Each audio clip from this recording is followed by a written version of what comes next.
Are you ready for good talk? And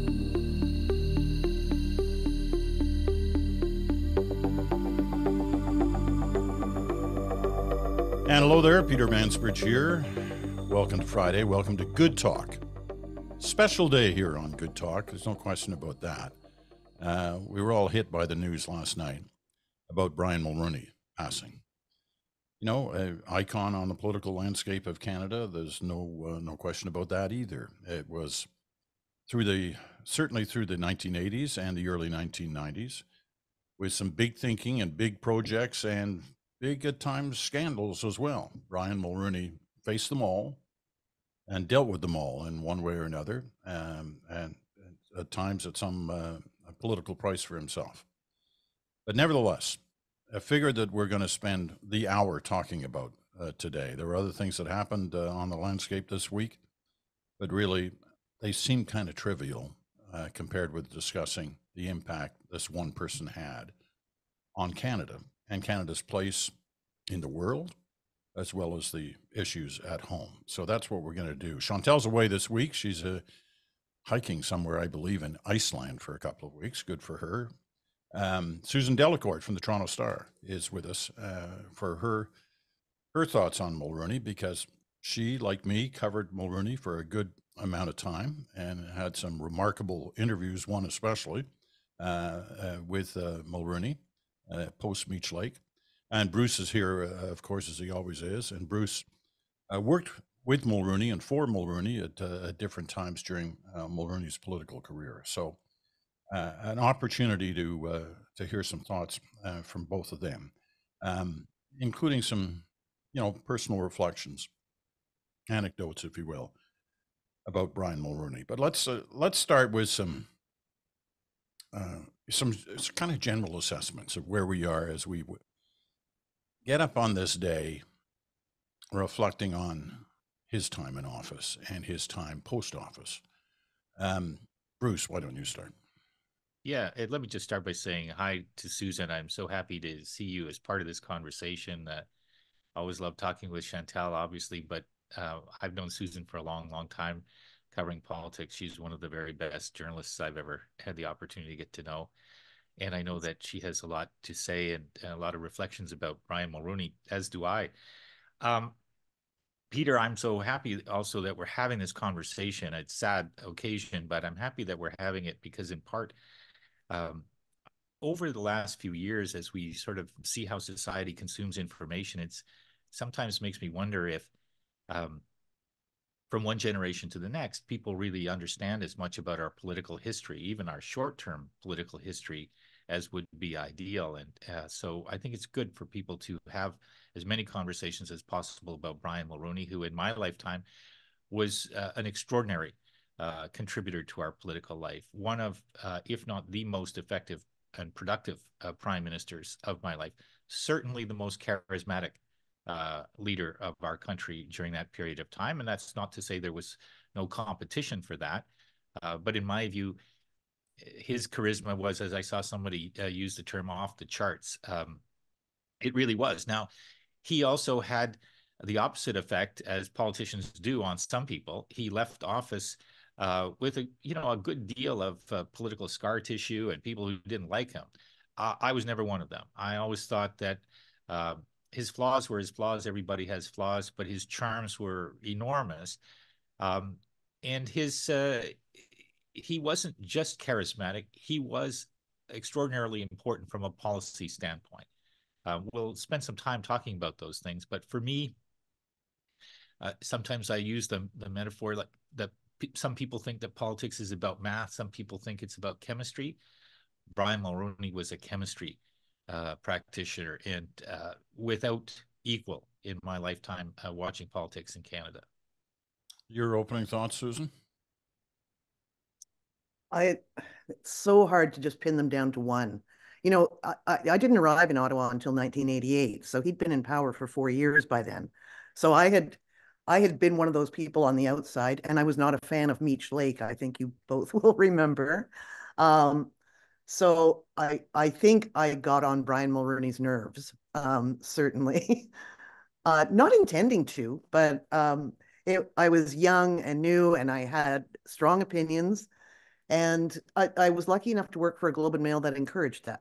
That the editor at the time, William Thorsell, a very good friend of Brian Mulroney's, and to his great credit, he wanted to make sure that I was covering Meech because he wanted all sides represented in the paper. So I thought, a lot of people are talking about how gracious Mulroney was in private to them. I will say that he was that way with me too, even though I got on his nerves. So I think, I don't know whether I'd tell this story in the middle or Brian Mulroney wrecked my birthday. this was surreal. He was elected leader on June 11th, 1983, which was my birthday.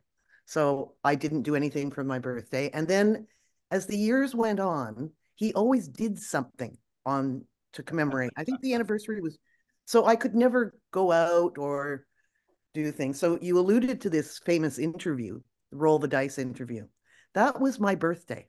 I actually spent my birthday with Brian. And then Mulroney for a while denied that he said this. This was a major upset. And I wrote a column, an obit for him. When his memoirs came out, which I would encourage everybody to read. I don't know if you guys have how recently you've checked them, but they are my favorite prime ministerial memoirs of any because he kept a diary. Right. And the 1,000-page tome keeps going into events that I was covering, and you're seeing Brian Mulroney writing about what was going on, even to the point of having a conversation with Joe Clark and going to the bathroom and writing in his journal. And all of that is in there. So anyway, very graciously, again, in his memoirs, he takes full blame for that roll the dice thing. But just to put it in context. I won't go through all the ways in which, but it went on even after he was not prime minister anymore. There is always, he did write Reagan's eulogy the day of my birthday. There was something with June 11th and me and Brian Mulroney that was star-crossed and funny, mostly. Just to put that roll the dice comment in context, that was about Meech Lake. Right. It was at that time one of his greatest victories that he'd got this deal on Meech Lake. It was a great victory until he sat down with you and some of your colleagues from the Globe, and he came up with the roll the dice comment in terms of how he pulled this off, and it led to the unraveling of the deal, basically. Yeah, I'll tell it just because it's so very Mulroney. It's such a. I remember Frank McKenna talked about this too, and David Peterson. They all knew what Mulroney was doing. So we just had this long week, which you all remember, staying up all night, these negotiations at the old train station here in Ottawa. And the Globe and Mail was relaunching the newspaper, a big major design relaunch. And Brian Mulroney, feeling great about having saved Meech at the end of this week, granted us an interview for this. So it was me, Graham Fraser, Jeffrey Simpson. And I said to Mulroney in the interview, you were accused of letting this build to a crisis. And in his very typical way, he puffs himself up and he says, that's not what happened. That's not what happened. I knew, I planned this. I said, that's the day we're going to roll the dice.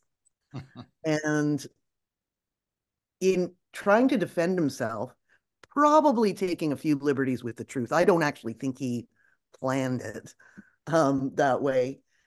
He got himself in trouble. And I remember Gary Dewar was then just a leader in Manitoba, a minority government, a leader of the NDP, phoned me up the next morning. He goes, do you know what you have done? And he said, Elijah Harper and all the Indigenous people here in Manitoba are walking around with the Globe and Mail, holding it rolled up as a fist, right? That this thing is in trouble. And I went, uh-oh, that wasn't really what I planned, but.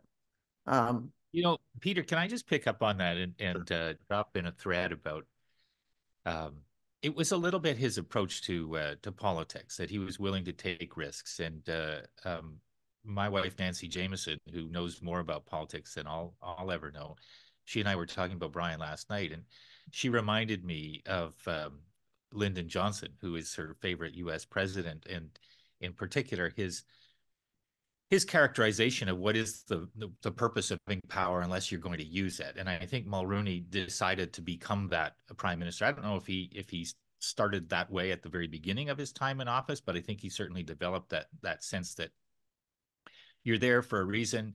If you have political capital, you should spend it rather than what are you saving it for? It's no good to you after you're in office. And I think that was to his great credit. But on the roll, and it does make somebody who thinks that way willing to roll the dice, whether or not that's the most apt or politically savvy term to tell to a room of the country's leading journalists, that's a separate question. But he did in some ways do that again with the Charlottetown Accord and the referendum. He was aware that a referendum is a difficult thing to win on a simple proposition, and that it would be difficult for him to win that referendum looking at a policy that had, I think, 5 or 6 pieces. I'm trying to remember the specific elements of the Charlottetown Accord, but there were a number of different things. It was about Senate reform and about the treatment of Quebec, and you only needed to be against one of them. That's yeah, right. it was That was the problem. it was easy to see, having looked at the way in which referendums and petitions and initiative campaigns work in other places, that if you didn't start with a very high level of support, you were unlikely to finish with the level that you needed. I think he decided that it was important to put the question to people. I think he thought that his own campaign skills and his persuasion skills were going to be enough to sell it. And I think he was, again, willing to put at risk, at least not, I don't think the country, but I think some of his political capital. And I think it was probably to his credit that he did that, because he never stopped trying to bridge the divide between English and French Canada as he saw it, and in the way that it was at that period of time. He could be a divisive figure, but he always tried to be a unifying figure, I think, in terms of his role in the country. Let me tell a little story, and it's his own story, actually. Because I thought of it when Susan was talking about her relationship with him. There was tense and difficult at the beginning and through the periods when certain reporting was going on. But over time, he basically moved on, and he admitted certain things, as he did about Susan's story. But in his later years, he recognized the fact of how divisive he'd been on some issues, and how some people truly disliked him, hated him. And, we saw the results of some of that in the 93 election. Even though he wasn't running, there was a lot of hangover from his time. But eventually he got around to conceding that there were a lot of people that didn't like him. And he would tell the story about a period about a month after he left office. And it was a classic Mulroney story. Don't assume that it's true, but it was a great story to tell in a speech situation. But he would tell the story about how some guy walked up to 24 Sussex Drive, the Prime Minister's residence, a month after he'd left, and said to the RCMP guard, "I'm here to see Prime Minister Mulroney." And the Mountie says, "I'm sorry, Prime Minister Mulroney doesn't live here anymore. He's in fact not the Prime Minister anymore." The guy says, "Okay, fine," and he leaves. Next night, same guy, same Mountie, same question. "I'm here to see Prime Minister Mulroney." The Mountie says, No. You didn't hear me. He's not the Prime Minister anymore. He doesn't live here. The guy says, "Oh, okay, fine," leaves. Next night, same guy, same Mountie, same question. "I'm here to see Prime Minister Mulroney." The Mountie says, "Listen, buddy, I told you 2 nights in a row, and now the 3rd night, I'm not going to bother with you again. He is no longer the Prime Minister. Why do you keep asking me this question?" The guy says, "I just love hearing the answer." That Mulroney could tell that story on himself. Yeah. He would. How far he'd come in terms of recognizing the divisive nature that some things he did caused. And there's no doubt about that. I have a good. On a day like today, you tend to look beyond some of those things. I look at the international stage. I'm a huge admirer of his on the South Africa question, which was really him and Joe Clark to a degree. But it was really Mulroney who pushed so hard for that and went up against two titans at the time, Reagan and Thatcher. And I strongly believe, and I think you can make the argument, that Mandela would not have been released when he was, as a result, partly of Mulroney's work, and that apartheid wouldn't have ended when it did without the support of Brian Mulroney and his pushing of Thatcher and Reagan. So I think Canadians, for lots of other reasons, in terms of their feelings about Mulroney, don't recognize that one enough. Susan, you wanted to pull something. You wanted to add something after that joke, that Mulroney self-told joke. Yeah, just so we talk a lot, you guys and me privately and in the air about the toxicity of Parliament, and it is pretty bad. But I would say, the inaugural period of that, the modern form, was the early years of Mulroney and the Rat Pack. That was pretty rough. The likes of Sheila Copps, Brian Tobin, Don Boudria, people who, and Mulroney was shocked at how low they went. So years later, I was doing a magazine profile of Brian Tobin, and Brian Tobin had apologized to Mulroney for the days of the Rat Pack and for being against free trade in 1988. And I wanted to know what Mulroney thought. And I assumed then Mulroney still didn't speak to me. If I wanted to know something about Mulroney, I would phone somebody like Luc Lavoie or Elian MacDonald and say, can you just get a comment from Mulroney about this apology? So my husband is home one night. I was away, and the phone rings at our house at 10 o'clock at night. And my husband just about drops the phone because it's Brian Mulroney who wants to talk about Brian Tobin apologizing. We eventually did the interview. And at the end of the interview, this is so Brian. He says, once you leave politics, once you're out of it, some of the divisions that you had don't seem as important. So he's saying that he and Brian Tobin are now friends. And he said you can get past all of the things that once would have made you crazy. And I said, and that, Mr. Mulroney, is the spirit in which I take this call to me. And he said, and that, Susan, it was the way it was intended. And that was me and Mulroney then. I could get him on the phone whenever I wanted after that. Yeah, no, he was. Well, one of the things that I think we all know about Brian Mulroney, and it's more true about him than any of his predecessors that I knew of, and his successors, is that he knew the power of a personal call, a personal touch. He knew how much it was welcomed and how it was received, and he knew how to do it with such grace and humor. It never seemed like it was performative, like somebody had given him a list of things that he had to do and he was kind of working through them or something like that. And in a lot of those situations that I would hear about over the years, these were actually very spontaneous things that he just had an instinct for wanting to reach out and touch people. And he especially did when he knew that people were going through difficult things. I don't know how many people from different parties over the years I've heard, if you get into a conversation with them about Brian Mulroney, they will say, well, there was the time that, and something had happened in their family or something was going on in their life. And without having had any expectation that they would ever have a conversation with Brian Mulroney, he would have reached out to them or sent a note. And the power of that in politics, in a business, as Susan is saying, that where tempers fray and feelings run hot, really worked to his advantage. And I don't think he did it for those reasons. I think he did it because as a human being, it made him feel like it was what he should be doing. But let me finish that aspect of the story by saying, I remember as he was heading towards the end of his time in office. And his polling numbers were absolutely dismal, some of the worst that I've ever seen. There was no reason to look at those numbers and think that he had even the remotest chance of winning another election if he stayed on as conservative leader. But despite that, his caucus was ready to go. If he said, let's go and take those liberals on, not one of them, I don't think, would have said, no, not with you, sir.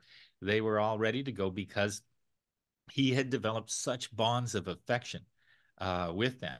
Yes, they trusted his political skills, but I don't think they thought he could win. I think they were ready to go into that battle with him because of the way that he tended to the personal relationships in politics over the years. I want to talk about that and the impact that had on the country, and that he personally had on the country on a couple of fronts. But we're going to take our first break.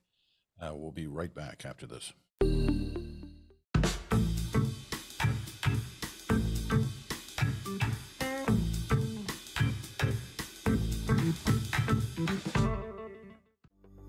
And welcome back. This is a Good Talk for this Friday. Susan Delacourt filling in for Chantal. Bruce Anderson is here. I'm Peter Mansbridge. You're listening on Sirius XM, Channel 167, Canada Talks, or on your favorite podcast platform, or you're watching us on our YouTube channel. However you're doing all of that, we're glad to have you with us. Let me just tell one quick story about the personal relationship thing. I talked very briefly about this last night on the National for the CBC, but I wanted to mention it again because I think it says something about this guy who reached out. This is Brian Mulroney we're talking about, obviously, who reached out at different times in different people's lives and made a difference by that connection and that personal connection that he had with people. His agriculture minister, after he became Prime Minister, was a fellow by the name of John Wise from St. Thomas, Ontario. And I knew John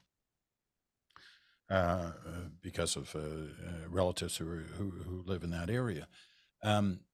In 2013, John Wise passed away. And Brian Mulroney, I knew, was in China on some kind of a trade mission or some kind of business venture. This is long after he'd left politics. And I thought, I got to make sure he knows that John passed away. And so I was able to reach out and get through to him to tell him. And he, at that point, didn't know. But he knew he couldn't get back in time for the funeral. So what did he do? He didn't tell anybody this, just arranged it. And this is the kind of guy he was. He arranged by talking to the minister at the church in St. Thomas, where the funeral service was going to be, to set up kind of a Mickey Mouse audio system that he could phone in to the service and do a kind of a bit of a eulogy, and a classic Mulroney eulogy. It wasn't 2 or 3 minutes. It was like 20 minutes. And he had that whole room, as he always did when he spoke in a room. And he told stories about John. And it had people, in huge gales of laughter and in huge moments of tears. It was a classic Mulroney thing that he'd reached out to do that for a friend. And I think you can talk to people in politics on all sides of the aisle who can relate stories similar to that about how Mulroney went out of his way on certain days for certain people to say kind things, about them. And sorry, Susan, you were going to say? I have a story. You guys may know this, whether this is, I don't know whether this is apocryphal or not, but I heard that after the 1984 election, which was a blowout victory for him, that the first people he called were the losing Liberal candidates, the MPs who had lost their seats. And what I was told was he knew the Conservatives who had won had enough reason to be happy that night, but he phoned the losing Liberals first. And a lot of them never forgot it. Like all those years where it got really tense between the Liberals and Brian Mulroney, as it would, there were some veterans from that campaign who never forgot that they got a call from Mulroney that night. I don't know. Have you guys heard that one too? I hadn't heard that, but it does not, it could be apocryphal, but it certainly could be true. It sounds like the kind of thing that he would do. Yeah. And that, not to be critical of any other politicians, but that I haven't met very many politicians who had that kind of instinct to do those kinds of things and the will to do it. There's always lots of competing alternatives. So that, to me, that personal disposition and the courtesies and the warmth and the wit, I think he was a great storyteller. I think he told jokes extraordinarily well. That was a big part of him as a political personage in Canada, but so too was the policy stuff. And I think we want to spend a little bit of time on that. At least I wanted to, because in addition to Meech Lake, which I do think was a really important initiative to try to accomplish that bridging of the divides that had widened. And I think it was, I take Susan's point, there were flaws with it and not everybody liked it. But it grew out of good intentions.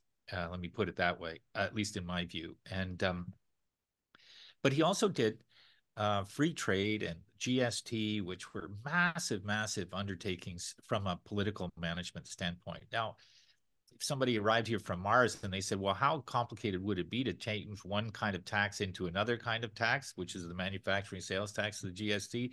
How hard could that be? Well, it was hard. It was politically controversial. And I spent some time working on it. It's one of the reasons why I was working on that with when Mike Wilson was the finance minister. I was working on Meech Lake when Lowell Murray was the federal provincial relations minister. And that got me closer to what Brian Mulroney was trying to do and how he was going about it, and led to me agreeing to help him and his party for a period of time.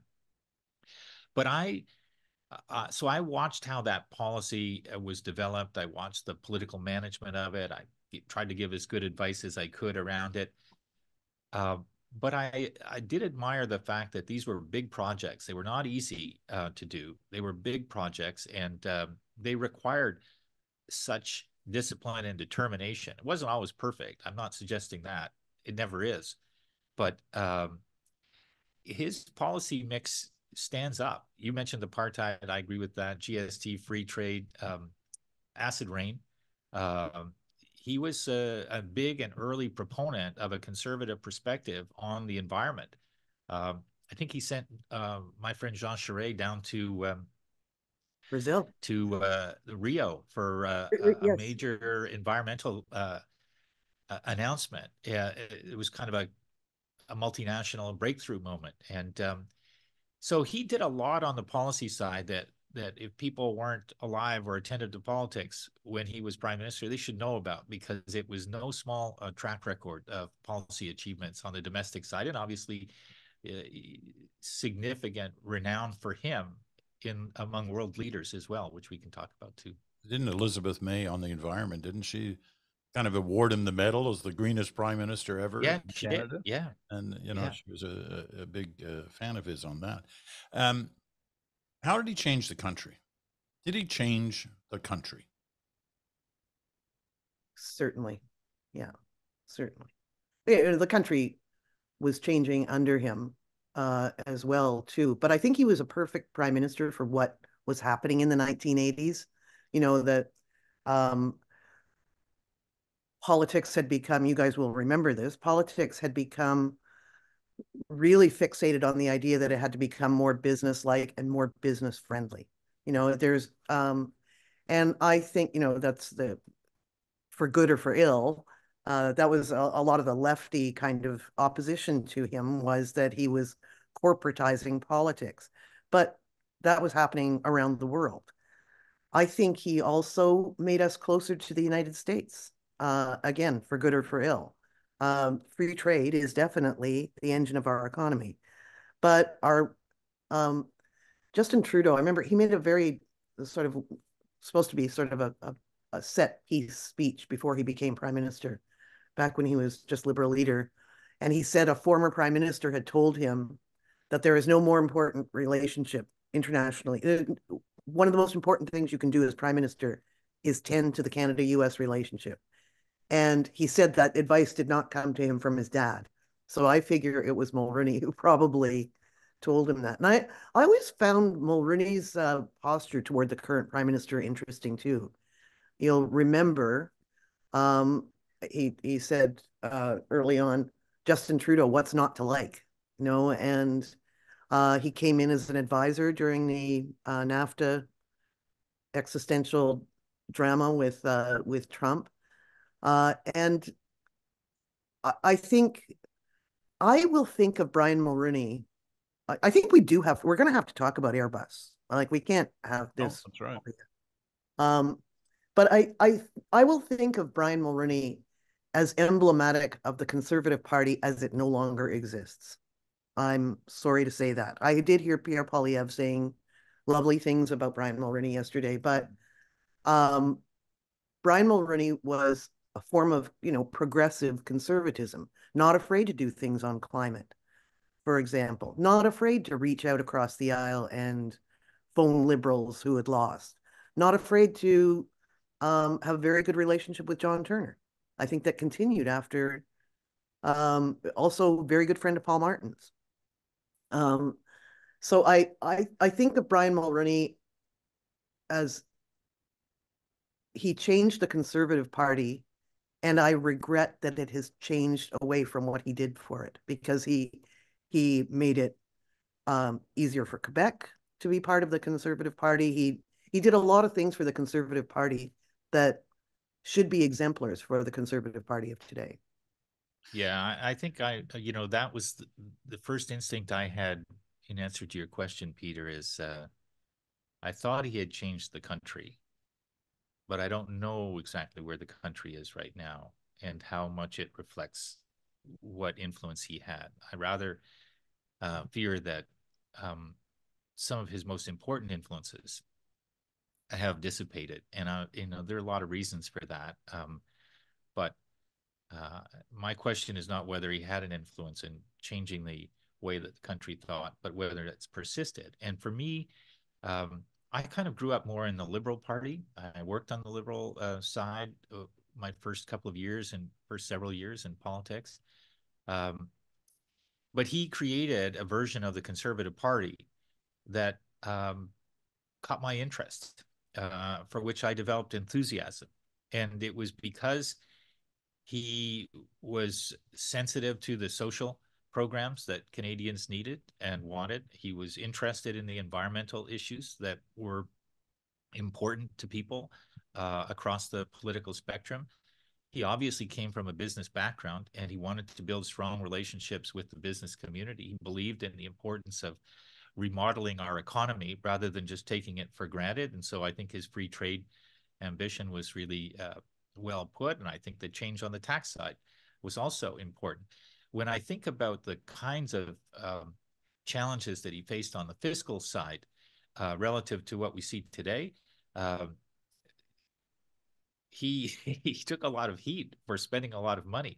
But by today's measure, I don't know that he was one of the more happy to spend prime ministers, let me put it that way.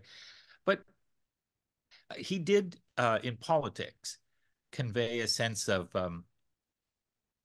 both pride in what he did, but also that idea that you should try to kind of take the temperature down sometimes and bring people together. And I don't see as much of that. What I've always wondered, and I'll leave it on this point, is the arrival of the Reform Party. In the context of a Mulroney government, a Mulroney Conservative Party that I thought did quite a lot to support ambitions in the West and to connect with Albertans in particular. Don Mazankowski was an important part of Brian Mulroney's government, and Joe Clark obviously was. I don't think he caused the Reform Party to happen, but I think that the fact that the Reform Party happened was the start of a process of a widening of the gap between that Alberta political culture and the national conservative idea that Susan talked about, which is what I also think he helped create, but which I think has dissipated somewhat now. Can I just mention, in terms of that list of that Susan gave of the sort of reaching out that he did, across the aisle on certain things. The other example of that is what he did at the UN by appointing Stephen Lewis, the former Oh, right. Ontario NDP leader, right, to become Canada's ambassador to the UN, which is no small post and was incredibly important through the 1980s.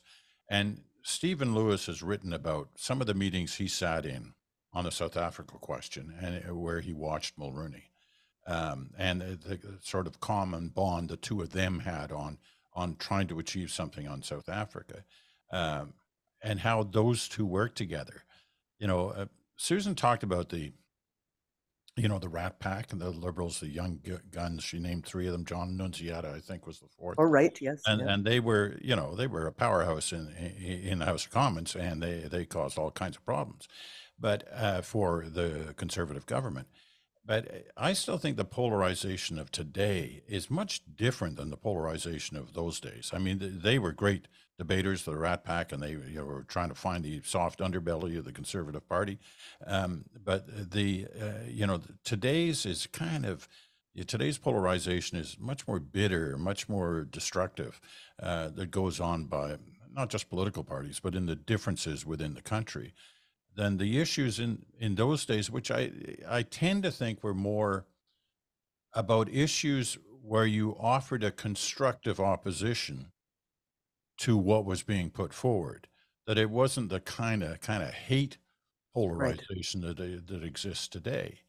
And I'm just wondering what you know today's leaders can gain from what happened in those days and was led in some manner by Mulroney, but also by John Turner to a degree of the Liberal Party and some of the differences that were exhibited in those days. Are there lessons from the Mulroney era, or are we just too far gone?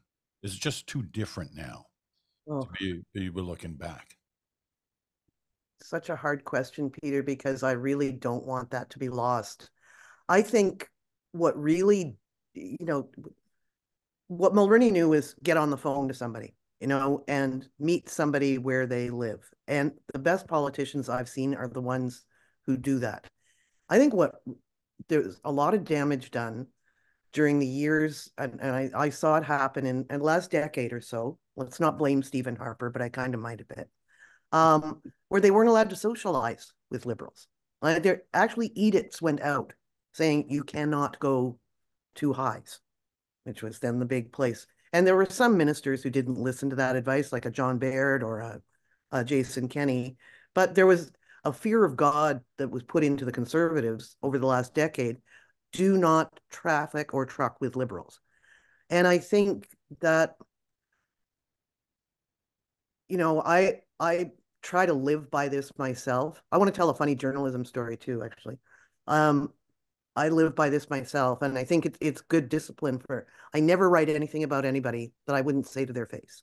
It's just, I think I think there's a lot of people right now writing things on social media or in commentary and opinion that they wouldn't be able to say to somebody's face. And I think that's the lesson I would like to see. Remember that these people you might meet them on the street after. Can I tell a couple of funny stories about Bob Fife? As we should say, Fife and Brian Mulroney, I think he will tell you, I think now they're fine, but Bob Fife practices a kind of journalism that Brian Mulroney, I think, dubbed gotcha journalism. And Bob Fife drove him insane.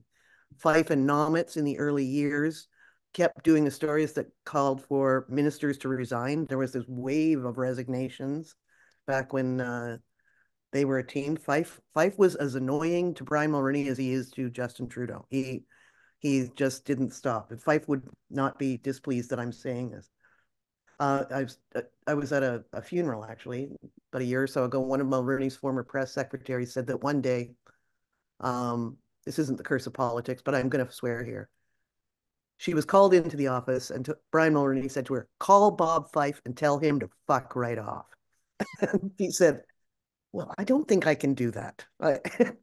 And he saw at the end of the day, he said, "You didn't call him and say that." She said, "No, I didn't." So there was a very tense time during Charlottetown, as Charlottetown was getting down to the wire, and Mulroney was hosting premiers one at a time up at Harrington Lake. So all the reporters were staked out, sitting. It was a pleasant summer day. It wasn't hardship. Sitting out at the gate to Harrington Lake, waiting for these premiers to come out one by one. And at one point, Bob Rae was in there, and he was in there for quite a while. Bob Rae was then Premier of Ontario.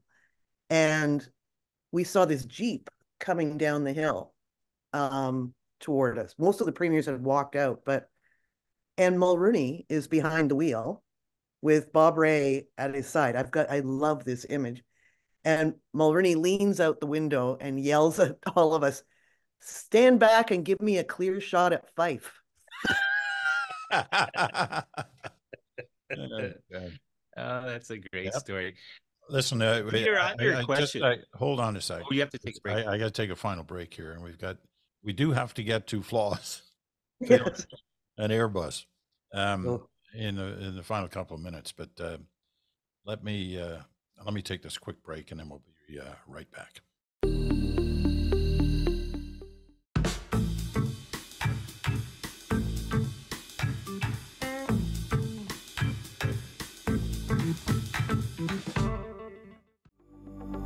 And welcome back. Peter Mansbridge with Bruce Anderson and Susan Delacourt as we talk about Brian Mulroney on the special edition of Good Talk for this Friday. Everybody has flaws. And Brian Mulroney was not shy of flaws himself on a number of things. He spoke out, trusted the media too much on the bus in the 83-84 days before he became prime minister. Hadn't set the rules clearly, and Neil MacDonald, who was a young reporter with the Ottawa Citizen, wrote some blistering stuff about the real Brian Mulroney and what he was saying in the back of the bus about. We have to say it. No whorer like an old whorer. Bryce McAfee, Liberal cabinet minister, had accepted a patronage appointment. It was ambassador to Ireland, I think it was. And who could have blamed him? Who wouldn't want to be ambassador to Ireland? But nevertheless, Mulroney found out then that if you're going to talk to the media, you better ensure that all the rules are about those discussions are followed. Anyway, there were much bigger things to come in terms of flaws and errors of judgment. He never forgave me for my interview with Karl-Heinz Schreiber. And I challenged Schreiber to tell me exactly how thick was that wad of cash that you gave Mulroney for his help on, what was it, pizza ovens or something? That claimed it was all about. But that was the Airbus affair, which hung around his neck for a good number of years, and for some people still does. But Mulroney flaws, when you look at them, Bruce, what were they? Well, I think that was the most obvious error in judgment. Over the years have moved from seeing it as a kind of a sensational story of a personal failure in judgment, a lapse in judgment, to a really small footnote for me. I understand that other people will think about it differently, but to me, it didn't really have a bearing on the overall impact that he had on public policy or his life in politics. And obviously that's because I knew him and I had personal experiences with him, the bulk of which were so positive in terms of my sense of what he was trying to do and why he was trying to do it and what he was motivated by. So, as I can with pretty much everybody I know, I can overlook some misjudgments. I think he did have that. The other flaws, I don't know if they're flaws. I mean, I kind of feel like they're the opposite side of the coin to somebody who's got a gift of the gab, who's witty, who wants to say things that motivate people, that don't sound like talking points, that break through the clutter. He was good at that. It also meant he said things like, "There's no whorer like an old whorer." He loved the conversation and saying those things that probably made him feel like he was on a bit of a tightrope sometimes. And you know, and in the years after office, I felt like he reflected back on all of that and said it is all a soup, and most of it I'm happy with. That's the sense that I had of him. And maybe I'll because I don't know how much time we have, Peter, but I'll finish this part with a little personal story. He had that one gift that we've seen since with people like Bill Clinton, physical proximity. He could lean in, he could put an arm on your shoulder and put a hand in your hand. And if it was a room with a lot of other people, everybody would notice that this conversation was happening. He drew the attention of a room, and I had this happen with him twice. The first was when he was hoping that I would help his party prepare for the next election. And so I went to a meeting where there were a lot of people from the party, and there was some sort of receiving line. Anyway, he was making his way through the line, and he leaned in when he got to me, and he made a point of spending 2 or 3 minutes. I don't even remember what we talked about, but for him, the point was showing everybody else that we were having this conversation. And as I left, someone told me, well, that was really important what he did. He wanted everybody to embrace you as somebody who was kind of new to supporting the party. Fast forward 10 or 15 years. I hear he's speaking at a big convention in Ottawa that I was also speaking at. And I wasn't able to make it to the beginning of his speech. It was a big room with about 800 people, 1,000 people maybe, big podium at the beginning. I get there about 10 minutes into his speech, and I kind of slide my way into the last row because I don't want to, disrupt his flow or anything like that. He finishes his speech, and he's coming down the main aisle, and everybody wants to shake his hands and whisper words to him and do selfies and everything else. And he does all of that. But then he gets to me, and he wants to make sure that he pulls me out, puts his arms around me, and he says, "It's so good to see you again, Bruce." He says, "You missed the first half. It was the best half." And I thought, how did he see me sneak into that room 10 minutes into his speech? But he was that guy. Susan, Bruce accomplished the feat that he does every week. He gobbled up most of the time we had left. But give me a closing thought on the floor. I will, and I'll take us right back to the beginning. So Airbus, I was without boring the audience, or I was more part of that story than I wanted to be. I was subpoenaed as a witness in it, and it got ugly. It got really tough. And there was one day, Bob Fife pulled me aside and said, "There's a really horrible rumor going on about you in this. Like, the Mulroney side is putting out dirt, and there's ambush crews at your house." It was, by the way, my birthday. I couldn't go home. And so again, if we had longer, maybe with wine and stuff, I'd tell you how I found out later that Brian Mulroney stopped that. That it was when Brian Mulroney found out that those were the tactics being used against me, he wasn't my biggest fan, but when he found out that was going on, he stepped in to end it. And I never forgot that. That's an amazing story. But it underlines, I guess, what we're talking about. As journalists, you're not fans of anybody in particular. You're trying to give everybody an equal shake in terms of the coverage you give. But as time moves on and the figures we're talking about move out of politics, you tend to strike up a different kind of relationship with them. Like I've talked to Mulroney quite a few times since he left office, and usually because I'm looking for help and guidance on trying to understand a story or understand something that perhaps that he did. And he's always been available. He's always made himself available, and above and beyond at times as well. He's, my son, who is a political science student at U of T, until he graduated a couple of years ago, wrote a paper on free trade, and somehow it ended up in front of Brian Mulroney. So Of course. what did he do? He wrote Will, my son, this letter, a long letter, going through different points of it. And he didn't need to do this. This is like, 15 years after he got out of politics. He didn't need another fan in terms of my son or try to impress me in some long distance way. He did it because he actually believed he wanted to enter that discussion on free trade with my son, a student, right? So for good for him. And he's not alone in that. We've seen examples of that with others who've left the scene.